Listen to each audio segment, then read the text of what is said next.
एक बार की बात है, एक शेरनी ने जंगल में एक बच्चे को जन्म दिया और जन्म देते ही वो उसी जगह पर मर गई। उतने में उधर से कई सारी भेड़ गुजर रही थी। वो शेर का बच्चा जिसने अभी अभी दुनिया में कदम रखा था, वो उन भेड़ों के साथ मिलकर चला गया। अब वो शेर का बच्चा एक भेड़ की तरह पलने लगा और उन भेड़ों के साथ रहकर वो खुद को भी एक भेड़ ही समझने लगा था। उसने कभी मांस नहीं खाया और वो भेड़ों के साथ मिलकर घास खाने लगा था। उसे कुछ आइडिया ही नहीं था कि एक शेर कैसे रहता है और कैसे अपनी ज़िंदगी गुजारता है, और उसे ये तक नहीं पता था कि वो एक शेर है, क्योंकि उसके चारों तरफ भेड़ ही भेड़ थी और भेड़ों के ही साथ वो पलने लगा था। उसने कभी शेर की तरह नहीं दहाड़ा। फिर समय गुजरता गया और वो शेर का बच्चा एक यंग शेर बन गया। वो भेड़ों के झुंड में अलग ही दिख रहा था, लेकिन भेड़ों के साथ रहकर भेड़ों को उसकी आदत हो गई थी। एक दिन एक बूढ़े शेर ने उन भेड़ों के झुंड पर हमला कर दिया। जब उस बूढ़े शेर ने भेड़ों के झुंड में इस यंग शेर को देखा तो वो हैरान हो गया। उसे अपनी आंखों पर विश्वास नहीं हो रहा था। उसने देखा कि एक यंग शेर भेड़ों के साथ घूम रहा है। उसने पहले कभी ऐसा नहीं देखा था। वो ये भूल गया कि वो वहाँ पर भेड़ों को पकड़ने आया था। उसने सोचा कि वो उस शेर से बात करेगा और पूछेगा कि ये सब क्या हो रहा है। उस बूढ़े शेर ने भेड़ों के झुंड पर फिर से हमला किया उस शेर को पकड़ने के लिए। भेड़ों ने जैसे ही उस बूढ़े शेर को देखा, वो सब अपनी जान बचाकर भागने लगे और उन भेड़ों के साथ वो शेर भी अपनी जान बचाकर भागने लगा। कुछ देर के बाद उस बूढ़े शेर ने उस यंग शेर को पकड़ लिया।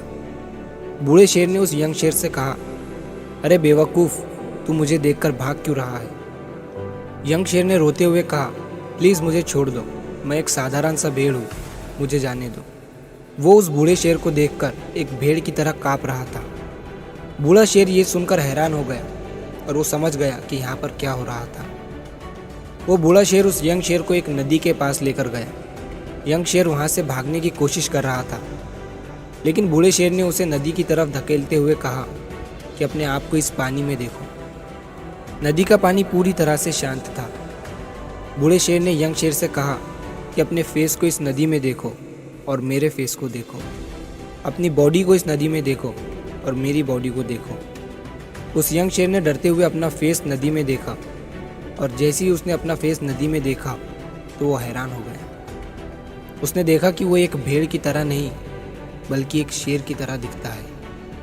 वो रियलिटी को समझ गया कि वो एक भेड़ नहीं, बल्कि एक शेर है, और एक सेकंड के अंदर ही उसने एक शेर की तरह दहाड़ा। उसकी दहाड़ सुनकर पूरा जंगल कांप गया। उसने अपने आप को पहचान लिया, अपनी पावर्स को पहचान लिया, और तभी उसने अपने आप में एक ऐसी एनर्जी महसूस की जो उसने आज से पहले कभी नहीं की थी। फिर उसने सोचा कि एक भेड़ की तरह जीना रियलिटी नहीं थी, वो सिर्फ एक मेंटली कंसेप्ट था, और अब वो रियलिटी को जान चुका था। इस कहानी से बहुत ही डीप मैसेज निकलकर सामने आता है।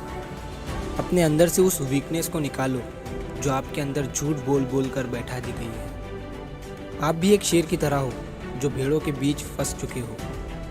आपके आसपास जितने भी लोग हैं वो आपको ये फील कराते हैं कि आप अपनी लाइफ में कुछ नहीं कर सकते हो, क्योंकि कहीं ना कहीं आप भी उनके साथ रह रहकर उनकी ही तरह बनने की कोशिश करते हैं। आपको इस भीड़ से अलग खड़े रहना है और अपनी पोटेंशियल, अपनी पावर्स, अपनी एबिलिटी को पहचानना है। और जिस दिन आप अपनी पावर्स, अपनी एबिलिटी को पहचान लोगे उस शेर की तरह, तब आपको दहाड़ने से कोई भी नहीं रोक पाएगा। कोई भी आपको आपकी सक्सेस के राह से भटका नहीं पाएगा।